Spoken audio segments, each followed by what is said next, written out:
Assalamualaikum warahmatullahi wabarakatuh, sahabat Radio Islami. Kalau kita sebelumnya membahas tentang cara duduk dan cara bertumpunya Rasulullah Shallallahu Alaihi Wasallam, sekarang kita geser sedikit ke hal yang juga nggak kalah menarik, minuman kesukaan Rasulullah. Iya, minuman. Karena ternyata Rasulullah tidak sembarangan dalam memilih, menyajikan, atau menikmati minuman. Bahkan dalam hal sesederhana ini, kita bisa belajar akhlak, adab, dan kebersahajaan dari beliau. Dalam bab 29 kitab Asy-Syama'il Al-Muhammadiyah, Imam At-Tirmidzi membawakan beberapa hadis yang menggambarkan jenis-jenis minuman yang biasa dikonsumsi oleh Rasulullah Shallallahu Alaihi Wasallam. Salah satunya adalah hadis dari Anas bin Malik radhiyallahu anhu, sahabat yang sangat dekat dengan Rasulullah dan menjadi pelayan beliau selama 10 tahun. Ia berkata, minuman yang paling disukai oleh Rasulullah Shallallahu Alaihi Wasallam adalah yang manis dan dingin. Hadis riwayat Imam At-Tirmidzi. Nah, dari hadis ini kita tahu bahwa Rasulullah menyukai ruthab atau kurma basah yang direndam dalam air. Campuran ini menghasilkan rasa manis yang alami, segar, dan tentunya menyehatkan. Minuman ini disebut dalam hadis lain sebagai nabidz, yaitu air rendaman kurma atau anggur yang belum sampai proses fermentasi memabukkan. Jadi jangan salah ya, nabidz yang dimaksud di sini bukan minuman keras, tapi minuman segar alami dari kurma yang baru direndam beberapa jam atau maksimal sehari semalam. Imam An-Nawawi rahimahullah dalam syarahnya menjelaskan, nabidz yang diperbolehkan adalah air rendaman buah seperti kurma yang diminum sebelum berubah menjadi memabukkan. Rasulullah Shallallahu Alaihi Wasallam sering mengonsumsinya dalam kondisi segar. Ada juga satu kisah menarik tentang minuman Rasulullah dari Ibnu Abbas radhiyallahu anhuma, sepupu beliau yang juga dikenal sebagai lautan ilmu.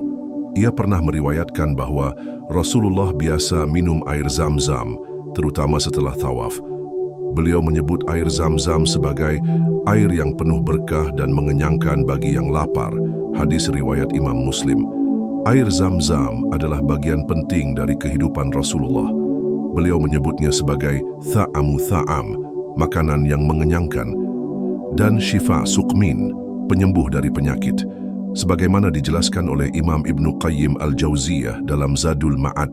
Menariknya, Rasulullah juga mengajarkan adab saat minum. Salah satunya adalah minum dengan tangan kanan, 3 kali tegukan, dan tidak meniup air dalam gelas. Hadis dari Anas bin Malik radhiyallahu anhu menyebutkan, Rasulullah Shallallahu Alaihi Wasallam biasa minum dalam 3 kali tegukan.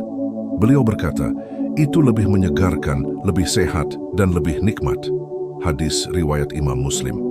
Sahabat, pernahkah kamu mencoba minum dengan 3 tegukan dan merenungi betapa nikmatnya air? Disitulah kita diajak untuk bersyukur, bahkan untuk hal yang sangat kecil, seteguk air. Ada pula kisah dari Sayyidina Ali bin Abi Thalib radhiyallahu anhu yang suatu hari pernah menuangkan air untuk Rasulullah. Rasulullah kemudian duduk untuk minum, padahal saat itu beliau bisa saja minum sambil berdiri. Ketika ditanya mengapa beliau duduk, Rasulullah menjawab, sesungguhnya siapa yang makan atau minum sambil berdiri, maka setan ikut bersamanya. Hadis riwayat Imam Muslim. Imam Al-Ghazali rahimahullah dalam Ihya Ulumuddin menyebutkan bahwa makan dan minum sambil duduk adalah bentuk ketenangan hati dan penghormatan terhadap nikmat Allah. Bukan cuma soal fisik, tapi juga adab rohani. Sahabatku, dari semua ini kita belajar bahwa Rasulullah Shallallahu Alaihi Wasallam sangat menghargai nikmat, sekecil apapun itu. Bahkan air putih yang kita anggap sederhana, beliau nikmati dengan penuh adab dan rasa syukur. Bahkan ketika minum madu, Rasulullah melakukannya bukan karena kemewahan, tapi karena nilai kesehatannya. Madu adalah bagian dari penyembuhan, sebagaimana disebut dalam Al-Quran Surah An-Nahl ayat 69. Dari perut lebah itu keluar minuman yang bermacam-macam warnanya. Di dalamnya terdapat obat yang menyembuhkan bagi manusia. Masya Allah, setiap kebiasaan Rasulullah, termasuk dalam minum, adalah teladan yang luar biasa. Kalau kamu merasa terinspirasi dari cara minum Rasulullah ini, yuk kita sama-sama mulai praktikkan dari hal kecil. Minum sambil duduk tangan kanan, dan dengan bismillah. Lalu jangan lupa ucapkan alhamdulillah setelahnya, karena minum bukan hanya soal menghilangkan dahaga, tapi juga ibadah kalau diniatkan dengan benar. Nah, kali ini kita bahas sesuatu yang wangi dan istimewa. Minyak wangi Rasulullah Shallallahu Alaihi Wasallam. Bukan cuma soal aroma, tapi juga tentang adab, kebersihan, dan bagaimana Rasulullah benar-benar memperhatikan penampilan dan wewangian sebagai bentuk syukur dan penghormatan terhadap nikmat Allah. Dalam bab 30 kitab Asy-Syama'il al-Muhammadiyah, Imam At-Tirmidzi menukil beberapa hadis yang menggambarkan bagaimana Rasulullah Shallallahu Alaihi Wasallam menyukai minyak wangi dan menjadikannya bagian dari rutinitas beliau. Salah satu hadis yang terkenal diriwayatkan oleh Anas bin Malik radhiyallahu anhu, sahabat yang sangat dekat dengan Rasulullah selama lebih dari 10 tahun, menyebutkan Rasulullah Shallallahu Alaihi Wasallam tidak pernah menolak pemberian minyak wangi. Hadis riwayat Imam At-Tirmidzi. Kenapa? Karena menurut Rasulullah, minyak wangi itu ringan dan harum. Bahkan dalam riwayat lain disebutkan, beliau sangat menyukai minyak wangi dan menggunakannya sebelum pergi ke masjid, ketika berkumpul dengan para sahabat hingga saat bersama keluarganya. Imam Ibnul Qayyim rahimahullah dalam kitab Zadul Ma'ad menjelaskan bahwa minyak wangi adalah salah satu kebiasaan baik yang sangat dijaga oleh Rasulullah. Bahkan beliau menyebutkan bahwa Rasulullah menggunakan minyak wangi pada jenggot dan rambutnya, serta menyemprotkannya ke pakaian. Beliau menyukai wangi-wangian, bahkan disebutkan beliau punya minyak khusus yang dibawa kemanapun beliau pergi. Nah, ada kisah menarik dari Aisyah radhiyallahu anha, istri tercinta Rasulullah. Beliau pernah berkata, "Aku meminyaki Rasulullah Shallallahu Alaihi Wasallam dengan minyak wangi terbaik yang aku miliki, sampai aku melihat sinar minyak itu pada kepala dan jenggot beliau." Hadis riwayat Imam Bukhari. Masya Allah, bahkan Aisyah sampai melihat kilau minyak itu di jenggot Rasulullah. Ini menunjukkan betapa beliau sangat menjaga kebersihan dan aroma tubuh. Dan ini bukan semata-mata soal tampil wangi, tapi lebih dari itu. Ini soal adab Islam dalam menjaga penampilan, menghormati orang lain dengan menyebar aroma yang menyenangkan. Dalam Islam, menjaga aroma tubuh adalah bagian dari sunnah.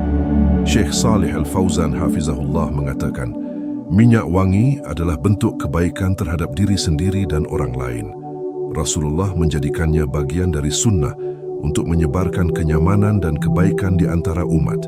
Saking pentingnya minyak wangi, Rasulullah pernah bersabda, "Ada 3 hal yang aku cintai dari dunia: wanita, wewangian, dan salat dijadikan penyejuk mataku." Hadis riwayat Imam Ahmad.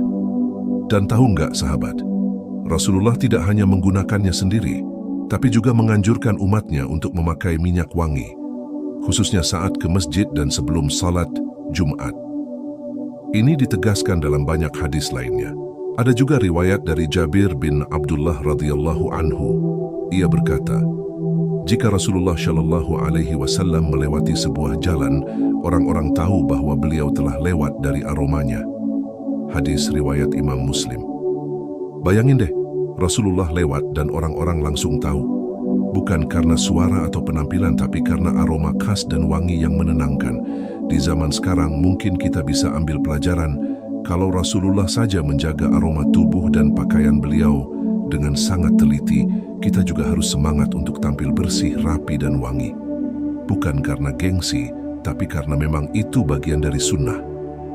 Dan buat para ikhwan, jangan lupa, pakai wewangian saat Jumatan itu dianjurkan banget loh. Rasulullah mengajarkan agar kita datang ke masjid dalam keadaan rapi, bersih, dan harum. Bahkan ulama besar seperti Imam Malik bin Anas rahimahullah selalu mandi, memakai pakaian terbaik, dan memakai minyak wangi sebelum mengajar hadis di Masjid Nabawi. Karena beliau ingin menghormati hadis Rasulullah dengan tampil sebaik mungkin. Sahabat Radio Islami, yuk kita hidupkan sunnah ini. Gak harus mahal, gak harus merek luar negeri.